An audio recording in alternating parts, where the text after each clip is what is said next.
Ano to? Hala ka, be, nag-i-snow na yata sa Pilipinas. Snowflakes falling gently, oh.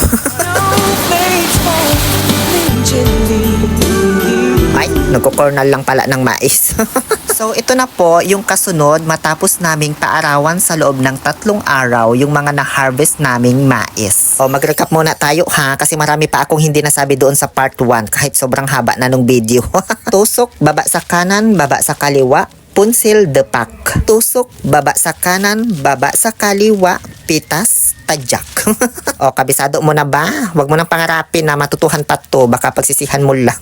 So, may mga nagsabi kasi, bakit daw alas 2 ng hapon ako nagpunta dito, ang init-init? Dapat daw umaga. So, para po sa inyong kaalaman, umaga pa lang, nagsimula na mag-harvest yung 2 inuupahan ng tatay ko. Ako naman, plano ko talaga alas 4 ng hapon, punta dito para medyo malamig na, kahit papano. Kaso itong mga inuupahan ng tatay ko, after nila mag-lunch, alauna ng hapon, bumalik agad dito, kasi gusto nilang matapos agad ng isang araw lang. Inaabot kasi ng 2 araw to kapag 2 lang kayo na nag-harvest. Kaya ayun, napilitan ako pumunta ng alas 2 ng hapon kasi kung alas 4 pa ako pupunta dito, wala na akong maaabutan. Maglalagay na lang sa sako gagawin ko.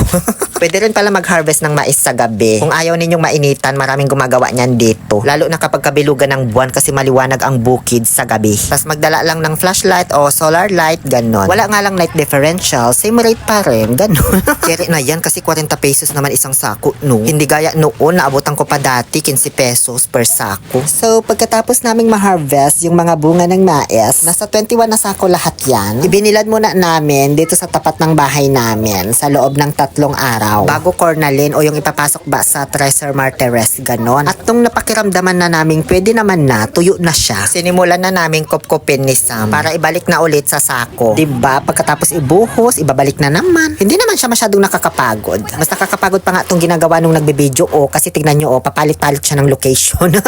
Ayan diba? Biglang baling sa kabila. Tapos kabila ulit. Tapos balik mo dun sa dati. Diba?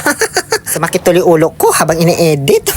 Dati, nung sinuunang panahon pa, tuwing nagkukup-kup kami, kumukuha kami ng timba, pinupuno yon, tsaka binubuhos dyan sa sako. Ewan ko ba ngayon, ba't ginagamitan na nila ng karyaos?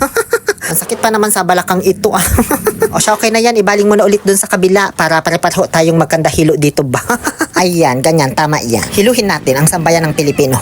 Nagmamadali kaming magkupkop nung mga oras na ito kasi parang uulan. Medyo makulimlim kasi yung kalangitan. Pero paano ba kami makakapagmadali-madali nito kung inuunang makipagchismisan ng tatay ko?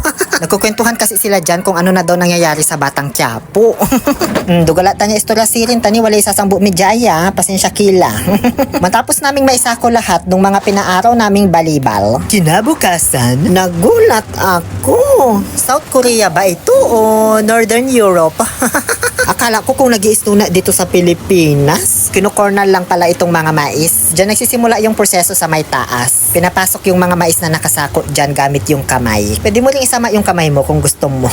Tapos dito naman lumalabas sa may gilid yung mga pukil o yung buto ng mais na tinatawag. Pwedeng panggatong yan or gawing baga pag nag-ihaw, kaso nga lang medyo mausok. Sabay na rin dyan na lumalabas yung mga snowflakes. Parang mga malalaking dandruff, Diyos ko. Dyan niyayakayak ng makina para ma-separate yung magagaan, malalaki, at yung mga mabibigat. Mabibigat yung butil ng mais kaya yun yung nalalaglag sa ibaba hanggang sa lumabas na dito kung saan may nakasalok na lata. Sa bawat isang kaban or 4 na latang nakukuha na butil ng mais, 30 pesos po ang bayad. Bale dito sa lagayan nilang sako, 2 lata lang yung kasya kasi maliit lang. Hindi rin kasi pwede na yung malaking sako na pampalay yung gamitin kasi mabigat po ang butil ng mais kaya mahihirapan yung mga magbubuhat. Kahit uso na yung harvester machine ngayon, kung saan less pagod yun kasi pagdaan nung harvester doon sa mga mais, paglabas butil na agad. Marami pa rin tumatangkilik dito sa Treasure kasi bukod sa mura yung bayad, mas marami daw nakukuha na butil ng mais. Sobrang ingay nito, kahit nasa kabilang bahay ka, magigising ka talaga.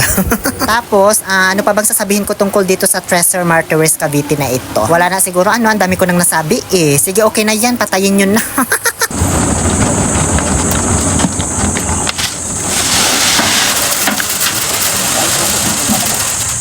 O, diba? Tumahimik ang paligid nung pinatay na.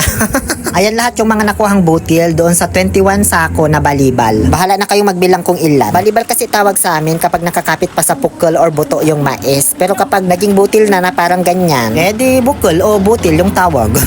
Thank you for coming over. You can leave now. Anto Mancho Domeng, mampakornal kayo mo lang. Ay, ang taray, sumakay pa pa uwi. Parang ang layo-layo, likod lang naman ng bahay namin ito. Hindi, ako kasi yung pinagbantay dyan sa ibabaw. Baka kasi matapon yung mga butil ng mais. Hindi na kasi nila tinali yung sako. Kasi bibilad din ito agad-agad doon sa tapat ng bahay namin ulit. Sa loob ng 1 hanggang 2 araw, depende kung gaano kainit ang panahon. Ayan na lahat, nakalapag na, ikakalat na lang ulit. Kayo na magbilang ko ilang peraso yan.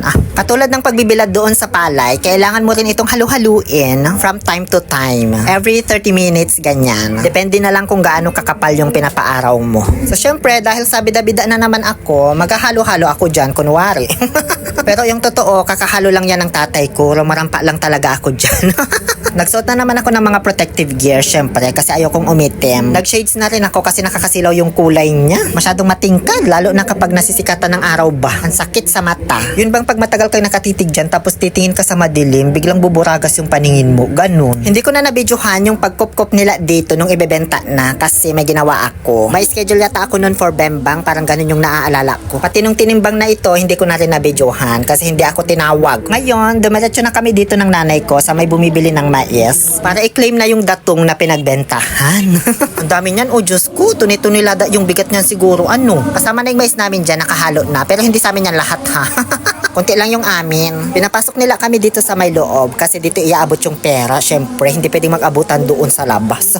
Ayan na daw, Nay, kunin mo na. Diba? Tuwang-tuwa siya.